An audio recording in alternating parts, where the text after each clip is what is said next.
चलिए, आप सभी को सिलेबस मिल चुका था। सिलेबस मैंने सबको सेंड कर दिया है ग्रुप में। ठीक है कि आपके जो CUT का एग्जाम है उसके अंदर क्या क्या आने वाला है डोमेन में। ये स्लाइड भी हमारी MCQ ही है। तो आप सभी ने फर्स्ट एंड सेकंड चैप्टर को रीड कर लिया होगा अच्छी तरह से। तो उससे रिलेटेड क्वेश्चन है। ठीक है, तो सबको आंसर देने हैं, क्योंकि क्वेश्चन ज़्यादा नहीं है। वही 30+ क्वेश्चन है इसके अंदर। नेक्स्ट जो आपकी क्लास होगी उसमें आपको 50+ क्वेश्चन मिलेंगे। ठीक है ना, क्योंकि आज फर्स्ट क्लास है इसलिए क्वेश्चन थोड़े कम रखे हैं हमने। चलिए, फर्स्ट क्वेश्चन का आंसर देखें, फिर स्टार्ट करते हैं। तैयार हो जाइए, आराम से पढ़ के आंसर देना है। चलो बढ़िया, एक और आ चुके हैं।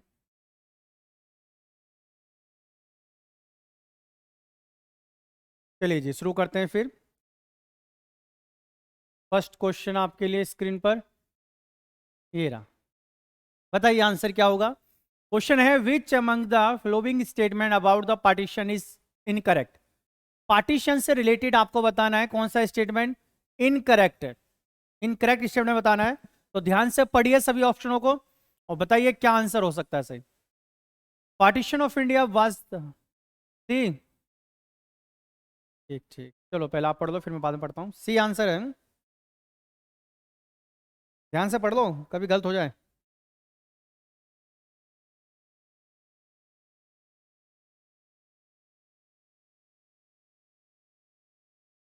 बी। बी। ए।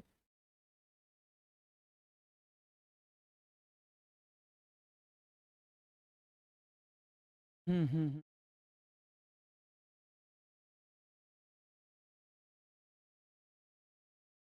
चलिए, पक्का आंसर फिर सी है। चलिए, ठीक कहा आपने, इसका आंसर सी बिल्कुल ठीक है। क्वेश्चन में पूछा था कि पार्टीशंस को लेके कौन सा स्टेटमेंट इनकरेक्ट है। तो फर्स्ट है, partition of India was the outcomes of two nation theory. बिल्कुल, टू नेशन थ्योरी जो जिन्ना जी के द्वारा दी गई थी, उसी के बाद ये सब कुछ आया है। नेक्स्ट स्टेटमेंट हमारे पास, Punjab and Bengal, Punjab and Bengal were two provinces divided on the basis of religion. बिल्कुल, पंजाब और बंगाल दोनों को तोड़ दिया गया था। पंजाब के दो टुकड़े हुए थे, ठीक है। और जो बंगाल है वो भी हमारा नॉर्थ एंड वेस्ट के, ईस्ट एंड वेस्ट के आधार पर टूटा था। बिल्कुल ठीक। East Pakistan and west Pakistan were not contiguous and the scheme of the partition included a plan for the transfer of population across the border. देखिए, इसमें जो है ना, इसका आंसर जो है वो डी है सही। डी जो है वो नहीं, ये तो ठीक है। सी ठीक है, इसका आंसर डी है। जिस टाइम पार्टीशन की थ्योरी रखी गई थी ना, उस टाइम पॉपुलेशन के ट्रांसफर होने का कोई भी ऐसा इरादा नहीं था। ये तो जो है, जब पार्टीशन हो चुका था उस टाइम ये तो एक्शन एक कंडक्ट हो गया था, लेकिन ट्रांसफर का वहां पर कोई भी वो नहीं था। और जो सी ऑप्शन है, east Pakistan and west Pakistan one not contiguous, ये बिल्कुल ठीक है। भाई, ईस्ट पाकिस्तान कहाँ था? बहुत दूर था। वेस्ट पाकिस्तान इधर है, दोनों बहुत दूर दूर थे, एक दूसरे से जुड़े हुए नहीं थे। तो इसका आंसर डी है सही। तो आंसर डी बिल्कुल ठीक है। The scheme of partition included a plan for the transfer of population across the border. ठीक है, यहां आपसे पूछा है partitions, statement about partitions incorrect. ठीक है, तो कौन कौन सा? ठीक है, तो इसका आंसर डी है, ठीक है ना, वो नहीं है। चलिए अगला बताइए। सेकंड क्वेश्चन है, the main reason for the India's partition. India के पार्टीशन में मेन रीजन क्या था उसके बिहाइंड, वो आपको बताना है। मेन रीजन क्या है इंडिया के पार्टीशन के बिहाइंड? सभी हैं? ओके, चलिए पहला देखते हैं। एडमेंट एटीट्यूड ऑफ जिन्ना। बिल्कुल, जिन्ना बिल्कुल ठान चुके थे, एक एटीट्यूड बना चुके थे पार्टीशन का। Communal rewards and orders. बिल्कुल, कॉमनल रिवॉर्ड्स बहुत ज्यादा हो चुके थे। डायरेक्ट एक्शन डे देखने को हमें मिला था, direct action day. Failure of interim government. बिल्कुल, इंटरिम गवर्नमेंट जो है वो फेल हो चुकी थी सबको रोकने के लिए। तो आंसर इसका ऑल ऑफ दिस, बिल्कुल सही आंसर है, ऑल ऑफ दिस। क्लियर है सबको ये क्वेश्चन? चलिए नेक्स्ट क्वेश्चन देखते हैं। What were the consequence of the partition of India in 1947? आपसे पूछा है क्या क्या इसके कॉन्सिक्वेंसेस थे। All of this. Transfer of population, ठीक, ये भी काम देखने को मिला था हमें। रिफ्यूजीज प्रॉब्लम बहुत ज्यादा इंक्रीज हो चुकी थी। प्रॉब्लम ऑफ माइनॉरिटीज भी बहुत ज्यादा इंक्रीज हो चुके थे, जिसको तो हम आज भी हम प्रॉब्लम झेले, और इसी के लिए हमने CAA बिल लेके आए थे हम, ठीक है, सिटीजन अमेंडमेंट चार्टर एक्ट, ये लेके आए थे हम। तो ऑल ऑफ दिस इसका आंसर है, बिल्कुल ठीक है, ऑल ऑफ दिस। बहुत बढ़िया। बताइए अगला क्वेश्चन फिर क्या है। The states reorganisation commission was appointed in which year?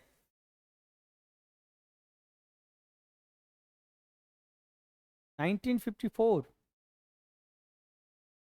53, और चलिए बहुत बढ़िया, ठीक है, इसका आंसर 53 है। 1953 में जो हमारी रिकॉर्गनाइज थी स्टेट, उसको ऑर्गेनाइज किया गया था, उसको बनाया गया था पूरा, जिसके बेस पे बाद में स्टेट्स को हमने डिवाइड करना स्टार्ट किया है। तो आंसर इसका बिल्कुल ठीक है, 1953। Which state was not created in 2000? बताइए। चार स्टेट्स के नाम हैं, तीन स्टेट्स हैं जो 2000 में क्रिएट की गई थी, इनमें से कौन सी स्टेट 2000 में नहीं क्रिएट की गई थी?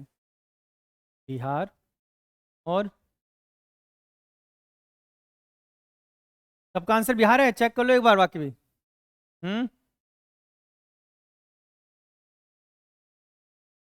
झारखंड, ओके देखते हैं, चलिए देखते हैं। देखो 2000 में ना झारखंड भी बना था। देखो बिहार तो कभी आंसर हो ही नहीं सकता, स्टेट नॉट क्रिएटेड, ठीक है, बिहार तो आंसर है, बिहार तो पहले से स्टेट था, आजादी से पहले बन चुका था बिहार। तो झारखंड 2000 में बिहार से अलग हटता है, छत्तीसगढ़ मध्य प्रदेश से अलग हटा, उत्तरांचल यूपी से अलग हटा था, ये सब काम 2000 में हुआ था। बिहार इसका आंसर है कि बिहार 2000 में नहीं क्रिएट हुआ है, ठीक है, तो इसका सही आंसर है हमारे पास बिहार।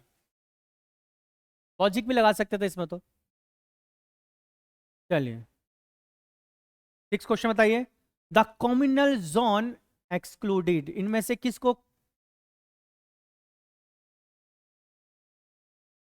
जम्मू एंड कश्मीर, ठीक है, बिल्कुल communal zone Jammu and Kashmir को ही माना जाता था, तो जम्मू कश्मीर इसका सही आंसर है, बिल्कुल ठीक। सभी क्वेश्चन एनसीईआरटी सही है, अगर आपने एनसीईआरटी को थोड़ा सा सही से रीड किया है ना, सारे क्वेश्चन का आंसर दे दोगे आप।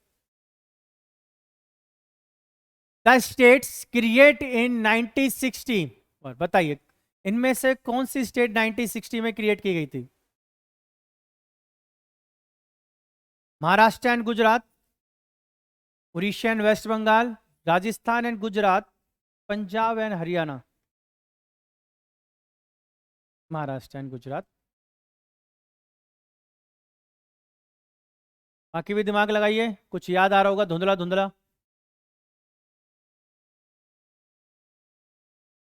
नहीं आया? इसका आंसर है महाराष्ट्र एंड गुजरात। महाराष्ट्र और गुजरात जो है पहले ये बॉम्बे के नाम से जाने जाते थे, बॉम्बे। अब यहाँ पर दो प्रकार की कम्युनिटीज रहा करती थी, एक जो गुजराती लैंग्वेज बोला करती थी, और एक जो मराठी भाषा बोला करती थी, मराठी। तो बाद में इन दोनों को हमने ब्रेक किया, गुजराती लोगों को गुजरात बनाया गया और मराठी लोगों को महाराष्ट्र दिया गया। तो ये काम किया गया था 1960 में। चलिए जी, Maharashtra and Gujarat is the right answer. Next बताइए। The interim government form under the cabinet mission plan was headed by, कौन था हेड, कौन था इंटरिम गवर्नमेंट का? ये तो कॉमन सेंस वाला सही बता सकते हैं, ठीक है, बहुत बढ़िया, जवाहरलाल नेहरू ही थे, कुछ दिमाग लगाने की कोई जरूरत नहीं ज़्यादा। तो आंसर है जवाहरलाल नेहरू। जो भी हमारी इंटरिम गवर्नमेंट बनाई गई तो उसके हेड जवाहरलाल नेहरू ही थे, ठीक है, इसमें तो किसी को डाउट भी नहीं होगा। चलिए नेक्स्ट बताइए फिर। Which among the flowing statements about the partition is incorrect? I think वही क्वेश्चन दोबारा से आ गया क्या? हाँ वही क्वेश्चन रिपीट है, रहने दीजिए इसको। वही क्वेश्चन रिपीट हो चुका है, बस पूछने का तरीका बदल गया है, ठीक है। ये बताइए question number 10। When Gujarat was curved out of Bombay, अभी देखा था हमने इस क्वेश्चन को, आंसर क्या है? 1960। महाराष्ट्र और गुजरात दोनों क्रिएट किए जाते हैं बॉम्बे में से, ठीक है जी। बताइए when Meghalaya was curved out Assam, Assam से मेघालय को कब बाहर निकाला गया, अलग किया गया? 1972। बाकी बताइए जी, 1970, 71, 72, 73। कब मेघालय को असम से अलग किया गया है? चलिए कोई बात नहीं, सही आंसर है 1972। 1972 इज द राइट आंसर। चलिए नेक्स्ट बताइए। इन क्वेश्चनों को लिखना मत, इसकी पीडीएफ मैं आपको भी सेंड कर दूंगा, तो वहां से उसको देख लेना, ठीक है। Name the original state from which Chhattisgarh was curve. आपको बताना, name the original state from which Chhattisgarh was, जहां से छत्तीसगढ़ बना था। छत्तीसगढ़ बिहार से बना था या झारखंड बना था बिहार से? तो इसने तो ये पूछा है ना, छत्तीसगढ़ किस स्टेट से? छत्तीसगढ़ बिहार से कहाँ हटा है छत्तीसगढ़? मध्य प्रदेश से हटा है छत्तीसगढ़। हाँ छत्तीसगढ़ मध्य प्रदेश का पार्ट था, झारखंड बिहार का पार्ट था। झारखंड बिहार से अलग हुआ है और छत्तीसगढ़ किससे हुआ है? मध्य प्रदेश से। मैंने पिछले क्वेश्चन में बताया तो था, मध्य प्रदेश से, ठीक है। नाम दोनों एक से लग रहे हैं और अलग अलग स्टेट से। चलिए अगला बताइए फिर। विच one of the following is the princely state of India initially resisted joining Indian union? Hyderabad. चलिए ये तो सबको याद ही होगा, Hyderabad is the right answer. तो हैदराबाद को कैसे ज्वाइन किया गया था इंडिया के अंदर?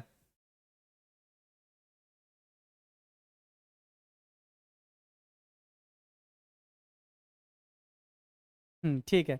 जो हैदराबाद था ना, वहां पर क्या है, हिंदू कम्युनिटी ज्यादा थी, मुस्लिम कम्युनिटी नहीं थी, लेकिन वहां के जो नवाब थे, क्या नाम था उनका? निजाम कहा करते थे उनको, निजाम, ठीक है। उन्होंने क्या किया, वहां पर रिवॉर्ड स्टार्ट कर दिए थे। तो पटेल जी ने वहां पर जो आर्मी थी ना, उसको पुलिस की वर्दी में भेजा था। आर्मी को पुलिस की वर्दी में वहां पर भेजा था, और पूरे स्टेट को उसको पूरा कवर करके फिर वहां से हमने इसको इंडिया के अंदर मिक्स किया था। ठीक है जी, तो हैदराबाद इसका आंसर है सही। नेक्स्ट क्वेश्चन बताइए। Which one of the following leaders played a vital role in the integration of princely state? Sardar Vallabh Bhai Patel. 3 person है जिनका मेन रोल है पूरे इंडिया को एक इंडिया बनाने के लिए। वल्लभ भाई पटेल, एक हमारे हैं मेनन साहब, बीबी मेनन, आपने नाम सुना होगा इनका, बीबी मेनन। और एक थे हमारे, कौन थे वो? Mountbatten. ये 3 पर्सन है जिनका इंपॉर्टेंट रोल्स था इंटीग्रेशन ऑफ इंडिया में, इंडिया को पूरा एक बनाने में, ठीक है। तो नाम याद रखना है, बीबी मेनन में कई बार पूछ लिया जाता है, तो वो भी याद रखना है। इनमें से सिर्फ वल्लभ भाई पटेल है। चलिए नेक्स्ट क्वेश्चन बताइए। How many princely state exist at the time of independence of India? Direct आपकी बुक से क्वेश्चन नहीं, तो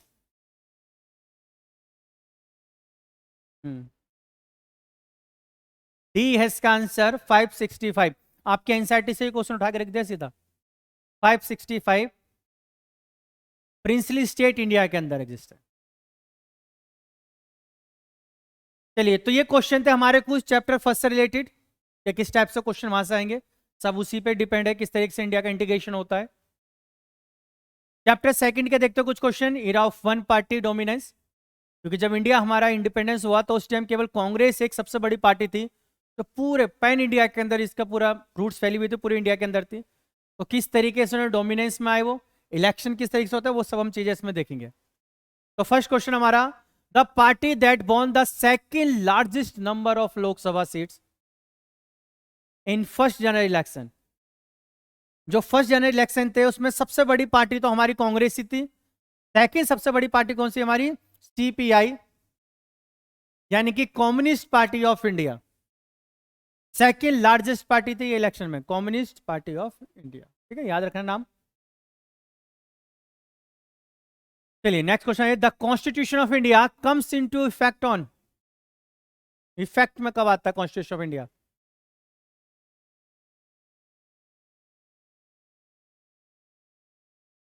ठीक है, फोर्थ वन।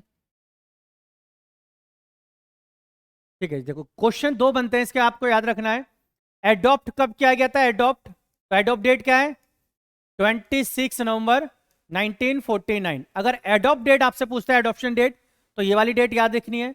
और आपसे पूछता है अगर इफेक्ट में कब आया, इफेक्टिव डेट, तो आपका आंसर क्या होगा? 26 जनवरी 1950। तो ये दो डेट्स हैं जो आपको याद रखनी है। एडॉप्ट कब किया था हमने? 26 नवंबर को 1949 में। और इसको इफेक्ट यानी कि फोर्स में कब लेके आए हम? 26 जन 1950 को। तो ये दो डेट्स आपको याद रखनी है। तो इसका आंसर डी है, तो सही आंसर है इसका। चलिए नेक्स्ट क्वेश्चन बताइए। When was the socialist party formed in India?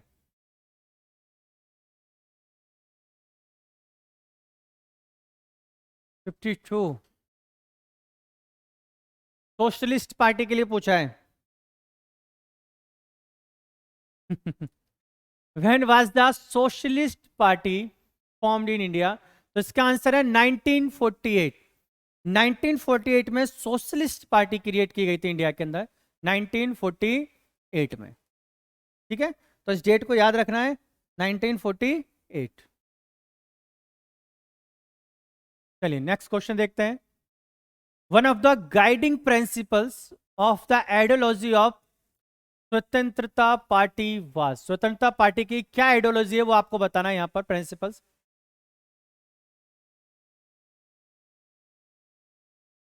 बताइए, सोचिए।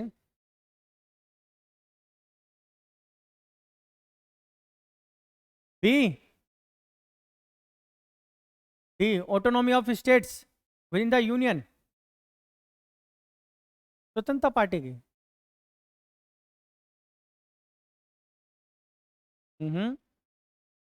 सी?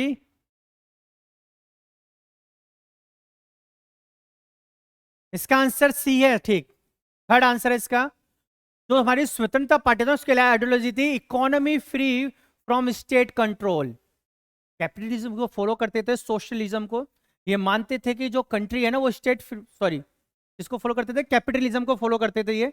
और ये मानते थे कि जो कंट्रोल है स्टेट का इकोनॉमी पे वो फ्री हो जानी चाहिए। मतलब मार्केट डिसाइड करेगी कि किस तरीके से मार्केट को डिसीजन लेने हैं, स्टेट नहीं। तो इस आइडियोलॉजी को फॉलो करते थे, इसको कैपिटलिज्म कहा जाता है, अमेरिकन आइडियोलॉजी। ठीक है, तो इसका आंसर होगा हमारा economy free from state control. बाकी तो कुछ बन ही नहीं रहा, instead of working class princely state, मतलब ही नहीं है। अरे हटाओ। चलो सिक्स क्वेश्चन बताइए। The socialist advocated ideology of, अब सही से बताना, अभी हमने डिस्कस किया है।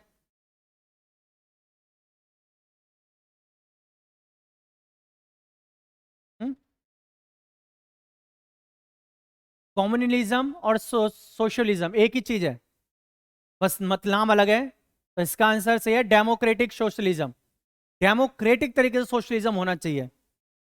हिंदुत्व बताओ कहीं दूर दूर तक नहीं है उस टाइम। ठीक है, और इन दोनों का मतलब एक ही होता है। तो आंसर है डेमोक्रेटिक सोशलिज्म। कम्युनलिज्म का सिंपल सा मतलब होता है, कम्युनलिज्म फॉलो करता है इक्वलिटी को, कि मार्केट के अंदर सब चीज इक्वल होनी चाहिए, सब लोगों को इक्वल राइट्स मिलने चाहिए। अगर एक पर्सन कोई भी काम कर रहा है और कोई दूसरा कर रहा है उसमें कोई भी डिफरेंस नहीं होना चाहिए। तो ये इसको फॉलो करते हैं। सबको इक्वल प्रॉपर्टी, हर चीज इक्वल बटनी चाहिए सबके अंदर। वो कम्युनलिज्म है जो रशिया फॉलो करता था कभी, अब नहीं करता, पहले फॉलो करता था। In which year first general election held in India? बताइए, फर्स्ट जनरल इलेक्शन कब कराए गए थे? 52। ओके, पहले 51 में डिसाइड किया गया था कराने के लिए, लेकिन जो हमारे फर्स्ट इलेक्शन कमीशन बने थे उन्होंने मना कर दिया कि उनको लगता था कि इंडिया अभी उस स्टेज पे नहीं आया हुआ है कि हम फ्री एंड फेयर इलेक्शन करा सके। फिर ये बाद में कंडक्ट कराए गए थे 1952 के अंदर। तो 1952 में फर्स्ट इलेक्शन कंडक्ट कराते, लेकिन पहला जो इसका ट्रायल था वो 1951 में कोशिश की थी लेकिन सफल नहीं हो पाए। फिर 1952 में इलेक्शन कराया गया था। ठीक है, नेक्स्ट बताइए। 1957 विच party form the government in Kerala? CPI या जनसंघ? सीपीआई है, ठीक है, सीपीआई ने करा था केरल के अंदर। इससे कांग्रेस को बहुत ज्यादा हर्ट हुआ, दुख हुआ, और उन्होंने यहां पर क्या इंपोज कर दिया था? President rule. इंडिया के अंदर first time president rule Kerala के अंदर ही लगाया गया था, सीपीआई के ऊपर ही। ठीक है, तो कांग्रेस ने यहां पर प्रेसिडेंट रूल लगा फिर से इलेक्शन कराए थे। तो इंडिया के अंदर अगर ये भी क्वेश्चन पूछ लेता है कि फर्स्ट टाइम प्रेसिडेंट रूल कहां इंपोज किया गया था, तो आंसर केरला ही है। तो सीपीआई सेकेंड हमारी सबसे लार्जेस्ट पार्टी थी ये जो बनी थी केरल के अंदर। The Indian leader who is the first recipient of the Bharat Ratna award, बताइए कौन था वो लीडर जिनको सबसे पहला भारत रत्न प्राप्त हुआ इंडिया का? कौन? बालाराज माधोक, राजगोपालाचार्य। ठीक है, राजगोपालाचार्य फर्स्ट पर्सन थे जिनको भारत रत्न अवार्ड दिया गया था। फर्स्ट भारत रत्न अवार्ड इन्हीं को दिया गया था, राजगोपालाचार्य जी को। तो इसका सही आंसर है राजगोपालाचार्य। ठीक है, next question, who was the founder of भारतीय जनसंघ? भारतीय जनसंघ की नींव किसने रखी थी? बताइए, सुर्खियों में रहते हैं ये, बीजेपी के आइडियल माने जाते हैं। अरे मेरे नाम मैं नहीं बता दिया। चलो, श्यामा प्रसाद मुखर्जी इसका आंसर है, श्यामा प्रसाद मुखर्जी। बाद में यही पार्टी बाद में बीजेपी में कन्वर्ट हो जाएगी। ठीक है, तो भारतीय जनसंघ जो है इसकी नींव श्यामा प्रसाद मुखर्जी के द्वारा रखी गई थी। बहुत अच्छे लीडर माने जाते हैं। जम्मू एंड कश्मीर और बंगाल, इन दोनों में इनका मेन रोल था, श्यामा प्रसाद मुखर्जी। तो इसका आंसर याद रखना है, श्यामा प्रसाद मुखर्जी। ठीक है, चलिए नेक्स्ट क्वेश्चन है, which one of the following is a state where Congress was not in power even after the huge victory in first general election? बताइए, which one of the following states where the congress was not power after whose victory in the first general election? याद रखना यहां पर first है, कभी option में केरल हो आप केरल भी लगाया हो, केरल फर्स्ट नहीं वो सेकंड का है। ठीक है, फर्स्ट में बताना है आपको, Bihar, Orissa, Madhya Pradesh, Maharashtra.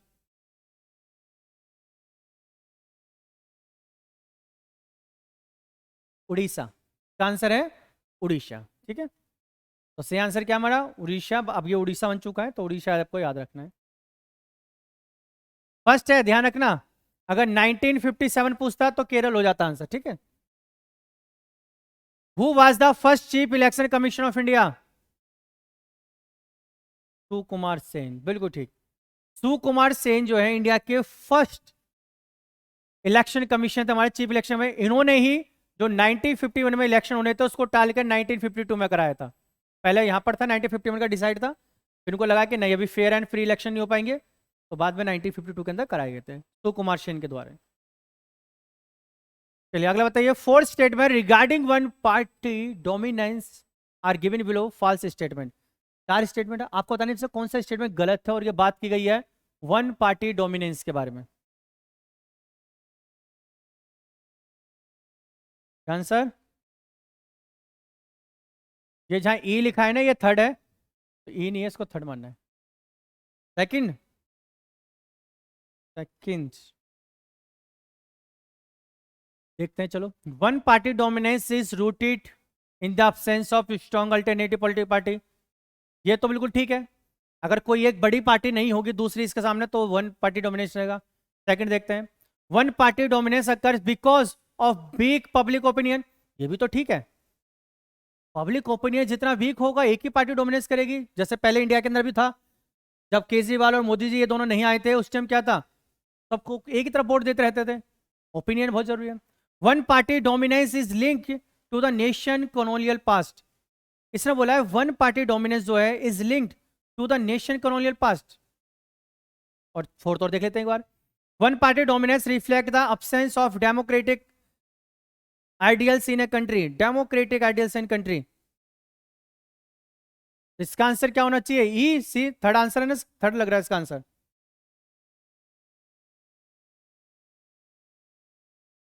National, national colonial past से डिपेंड करता है वन पार्टी डोमिनेंस, ये बताइए। अगर किसी पार्टी ने पास्ट में कोई काम किया हुआ है क्या उसके बेसिस पर आप वोट देते हो उसे?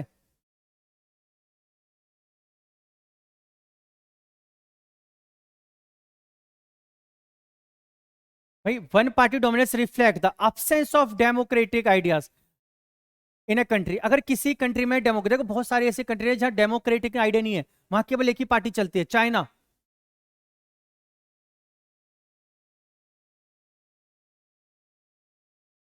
नहीं, यहां पर स्टार्टिंग की बात नहीं चल रही है, यहां बात कर रहे हैं हम one party dominance, one party dominance. तो वन पार्टी डोमिनेंस देखते हैं तो उसका कोई कॉलोनियल पास्ट से कोई मतलब नहीं है। कॉलोनियल पास्ट मतलब अगर ऐसा होता तो अभी भी कांग्रेस ही होती पावर में भाई। कॉलोनियल पास्ट तो उन्हीं के नाम पर है। पूरी आप हिस्ट्री ढालो, मॉडर्न हिस्ट्री, केवल कांग्रेस इंडियन ऐसा कांग्रेस है। तो इंडिया में हम ये तो हमें देखने को नहीं मिलता, ठीक है ना। लेकिन डेमोक्रेटिक अगर आइडिया नहीं होगा तो वन पार्टी डोमिनेंस रिफ्लेक्ट करता है absence of democratic idea. Example इसका सबसे बड़ा चाइना है। चाइना इसका एग्जांपल है, डेमोक्रेटिक कुछ है ही नहीं, इलेक्शन नहीं है, एक ही बंदा पार्टी में। तो इसका आंसर है थर्ड वाला ऑप्शन, ठीक है। कैनोनियल कोई पास्ट पे डिपेंड नहीं करता वन पार्टी डोमिनेंस, तो इसमें गलत है हमारे पास थर्ड ऑप्शन, ठीक है ना। ये समझे ना, पास्ट डिपेंड नहीं करता, पास्ट से कोई फर्क नहीं पड़ता किसी को। अभी बीजेपी कोई अच्छा काम कर रही है तो जरूर थोड़ा ना कल वो जीतेगी वो, तो पास्ट पे निर्भर नहीं होता है, प्रेजेंट पे निर्भर होता है कि क्या आप कर रहे हो काम। The party that won the second largest member Lok Sabha seats in the first general election. अब याद रखना फर्स्ट जनरल इलेक्शन की बात की है, कौन सी बताइए। फर्स्ट सेकंड थर्ड फोर्थ, ठीक है बिल्कुल। सबसे लार्जेस्ट पार्टी गई थी सेकंड, ठीक है। तो party that won the second largest seat in Lok Sabha, communist party of India, ठीक है। ठीक है जी, तो आज की स्लाइड भी खत्म हो चुकी है। नेक्स्ट क्लास से आपके जो भी क्वेश्चन आपको मिलेंगे ना वो 50+ क्वेश्चन होंगे, ठीक है। आज फर्स्ट डे है इसलिए ज्यादा क्वेश्चन हम भी नहीं बना पाए हैं। नेक्स्ट में आपके लिए 50+ क्वेश्चन होने वाले हैं, ठीक है। और लास्ट जो नेक्स्ट क्लास होगी हमारी, लास्ट तो हो गई, नेक्स्ट क्लास में third fourth and fifth chapter, ये 5 चैप्टर हम कवर करेंगे। तो उसको अच्छे से पढ़ना, आपको मैंने सिलेबस सेंड कर दिया है, तो सिलेबस के अकॉर्डिंग पढ़ना, उसी के अकॉर्डिंग हम अपनी पीडीएफ बनाएंगे वाली, ठीक है। तो सिलेबस तो सबको मिल ही चुका है, मैंने ग्रुप में सेंड कर दिया था, मिल चुका है, ठीक है ना। तो उसको सिलेबस को सही से पढ़ना। हमारी ये स्लाइड खत्म हो चुकी है क्योंकि आज फर्स्ट था डे, इसलिए ज्यादा क्वेश्चन हम भी नहीं बना पाए। 30+ क्वेश्चन, 30 है लगभग क्वेश्चन, ठीक है ना। इसकी पीडीएफ में आपको भी सेंड कर दूंगा, तो उसको एक बार फिर से सॉल्व कर लेना, ठीक है ना। अब जो आपकी हमारी नेक्स्ट क्लास है वो हमारी परसों है सेम टाइम, उसमें आपको 50+ क्वेश्चन मिलेंगे। तो आप 3 चैप्टर्स आपको कंप्लीट करके लाने हैं, third fourth and fifth chapter. और कोई डाउट हो तो मुझे मैसेज करके पूछ लेना, ठीक है। परसों देखते हैं, चलो अभी मैं नाम आपको बताता हूँ कौन कौन से चैप्टर हम कराएंगे। एक मिनट रुकिए, मैं सिलेबस ओपन कर लेता हूँ फिर बताता हूँ।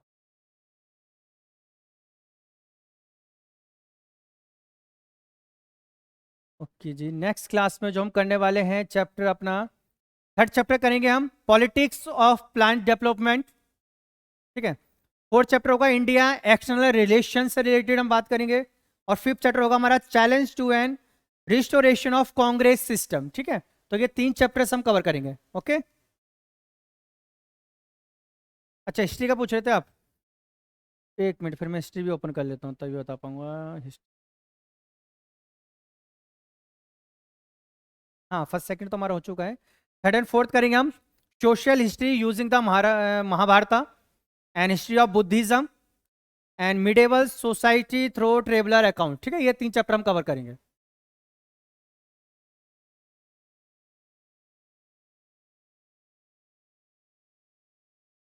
कोई नहीं, वो मैं समझा दूंगा, ठीक है, वो मैं करा दूंगा, उसकी मैं अलग से उसमें कुछ पॉइंट डाल दूंगा, ठीक है।